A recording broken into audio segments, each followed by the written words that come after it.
চোখ নিচে নামাই কথা বলো।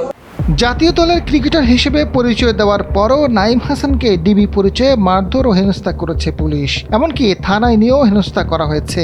পরিচয়পত্র দেখানোর পরও তাকে ঘটনাস্থলে থাকা খুলশী থানার এসআই শফিকুল ইসলাম হাতে থাকা লাঠি দিয়ে কোমরে আঘাত করতে থাকেন।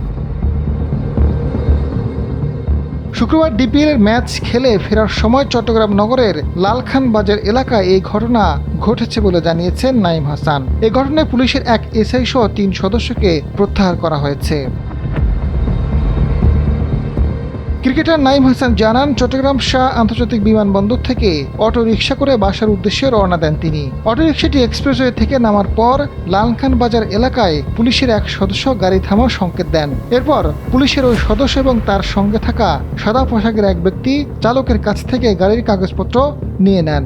এক পর্যায়ে নাঈমকে অটোরিকশা থেকে নামিয়ে মারধর ও হেনস্থা করেন।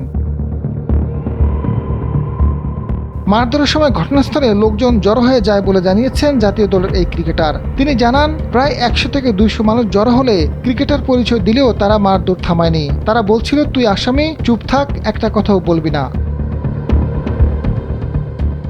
মারধরের এক পর্যায়ে নাঈমকে থানায় নিয়ে যায় এসআই শফিকুল। ওসি আরিফুর রহমানের কক্ষেও তাকে হেনস্থা করা হয়েছে বলে দাবি করেন নাঈম হাসান। তিনি জানান, ওসিকে যখন ঘটনাটি বিস্তারিত জানাচ্ছিলেন তখন তিনি বারবার বলেন চোখ নিচু করে কথা বলতে। এর মধ্যে একটি ফোন পেলে ওসি শান্ত হন। বিষয়টি জানতে খুলশী থানার ওসি আরিফুর রহমানকে সময়ের আলো থেকে একাধিকবার কল দেওয়া হলেও তার বক্তব্য পাওয়া যায়নি। এদিকে বিসিবির সভাপতি তামিম ইকবাল এই ঘটনার বিচার হবে বলে আশ্বাস দিয়েছেন।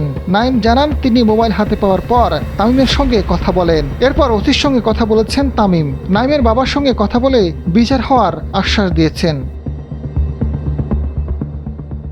আজাদ ফারুক, সময়ের আলো।